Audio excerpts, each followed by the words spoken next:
একটু স্বভাব ভালো করো, দেখবে কোনোদিন তোমার অভাব থাকবে না। রাধে রাধে। আজকে আমার সকালবেলা একটা ছেলে আমাকে বলতেছে, বাবা জানেন আমাকে রাত্রে দীক্ষা দিয়েছে। রাত্রে? বলে হ্যাঁ, রাত্রে আমাকে দীক্ষা দিয়েছে।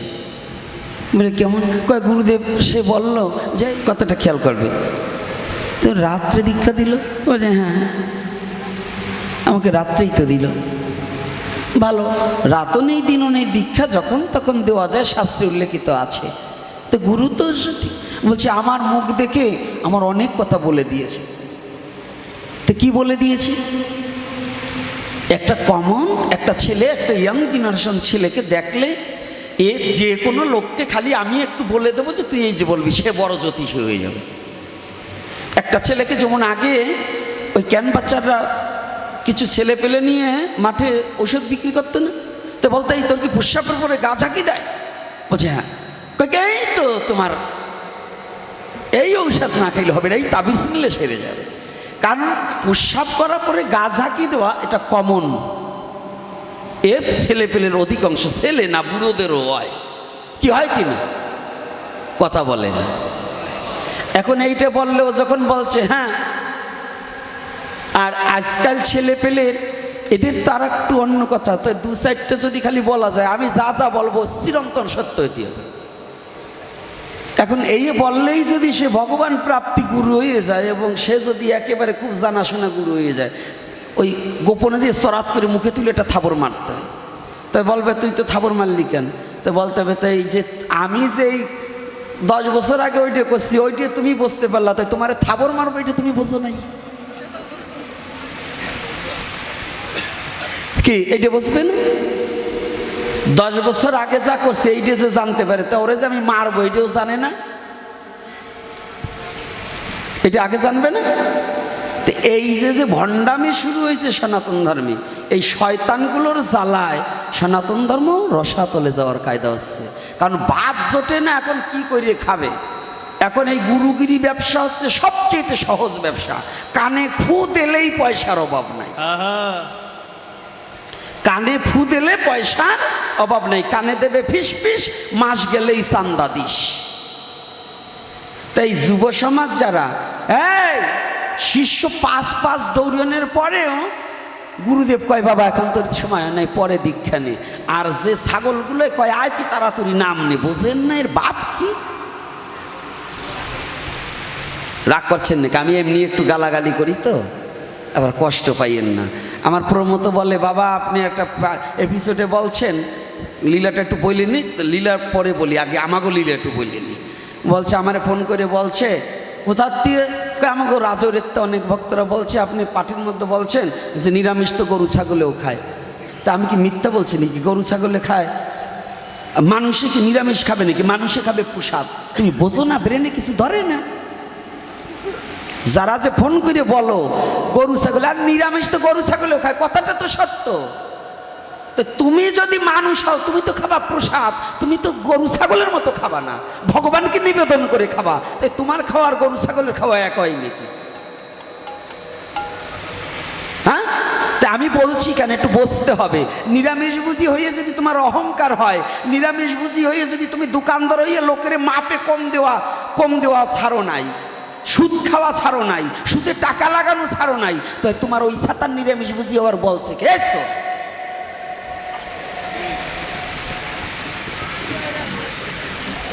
কি রাগ করছেন নাকি? বলেন, দোকানদার নিরামিষ বুঝি হয়েছে, ও ওজনে কম দেওয়া ছাড়েনি, ওকে নিরামিষ বুঝি? ওকে নিরামিষ বুঝি। দুধে জল মনে খল, ওজনে কম তার বিচার করবে জম। কি কি? দুধে জল মনে খল, ওজনে কম তার বিচার করবে কে? এই যে যারা গাই পালেন বোঝেন তো, এই জায়গার মায়েরা অনেকে দুধ একটু 3 পা হইলে 250 গ্রাম মারিয়ে দেন, বুঝবেন কপালে কষ্ট কি।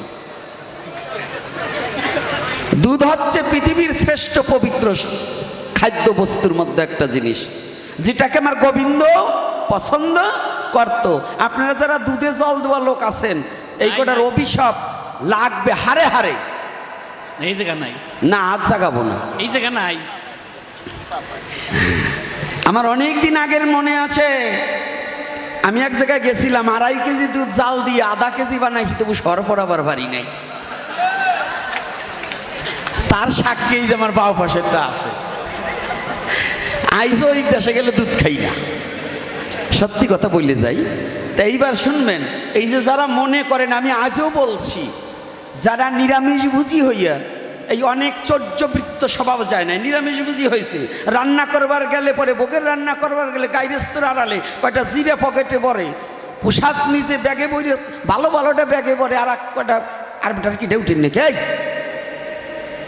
প্রসাদ কি তোর বাড়ির জাত গোষ্ঠীর খাওয়াবার জন্য ভগবান কইছে নাকি? যারা আইছে তারা পায় না, তোর বাড়িতে নাক ডাইকে ঘুমাবে, সেইটা পলিথিন বইরে নিবি, এই জন্য কি প্রসাদের ব্যবস্থা নাকি? এই নাকি প্রসাদ ভুজিদের নিয়ম? এই নাকি প্রসাদ ভুজিদের নিয়ম? প্রসাদ বুঝি কি? এই যে ভোগরাগ হয়েছে, এখন যদি কোনো ব্যক্তি অসুস্থ থাকে, তার জন্য প্রসাদ সে আসতে পারে না, এটা বৈধ। কেন? প্রসাদ দেবতা পর্যন্ত ভগবানের নিবেদিত প্রসাদের বাসনা করে কি না? তবে যারা আসছে তারা একটু প্রসাদ পাবে না, অথচ উনি রান্না করছে, কর্তা হয়েছে, আমি প্রসাদ বুঝি, গোপনে ব্যাগ ভরে নিয়ে চলে যাবা। ওই মিষ্টি রয়েছে, ছানার মিষ্টি, ভগবানরে অল্প একটু একটু দিয়ে আর কয়টা ব্যাগে ভরে নিয়ে যায়। আমার নিজের জীবনে বহুত দেখা আছে। এই জন্য ওইগুলার নিরামিষ বুঝি যেন না হয়। ওর সে গরু ছাগল অনেক ভালো। আমি এখনো বলছি, যদি আমার কথায় দোষ হয় হোক, আমার কোনো ভয় নাই। তবু স্বভাব পরিবর্তন করো, প্রসাদ বুঝি হও, আমি তোমাকে প্রণাম করি। দেবতাকে প্রণাম না করে তোমাকে প্রণাম করি। শুদ্ধ কৃষ্ণ ভক্ত দেবতার চেয়ে শ্রেষ্ঠ। শুদ্ধ কৃষ্ণ ভক্ত দেবতার চেয়েও কি শ্রেষ্ঠ কিনা? আমি বলি নাই, পদ্মপুরাণ বলছে যে স্বয়ং ব্রহ্মা ইন্দ্র একজন শুদ্ধ কৃষ্ণ ভক্তের তুল্যতা নয়। তার সাথে একজন কৃষ্ণ ভক্তের সাথে স্বয়ং চতুর্মুখ ব্রহ্মাকেও তুলনা দিলে ঠগা হবে। ইন্দ্র, দেবরাজ ইন্দ্র, স্বর্গের রাজার নাম কি? এই ইন্দ্র একজন কৃষ্ণ ভক্তের সমকক্ষ নয়। আর আমাদের মধ্যে এখন শুরু হয়ে গেছে সনাতন ধর্ম। ধর্ম শেষ হবে না, মানুষের মনুষ্যত্ব নষ্ট হয়ে যাচ্ছে।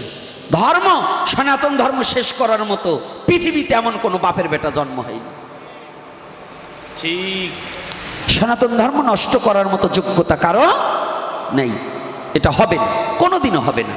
তবে এই আমাদের মানুষের মধ্যে যে মনুষ্যত্ব নষ্ট হয়ে যে পশুত্ব জাগ্রত হচ্ছে, এই শয়তানি বুদ্ধিগুলো যেন আমাদের, এই যে মায়েরা বাবারা, কেউ আবার যারা প্রসাদ বুঝি আছেন, যারা ভগবানের পথে আসতেছেন, আপনাদের বলছি না, কিন্তু এই আমার মতো যারা এই জোচ্চোর, এই কয়টারে বলছি,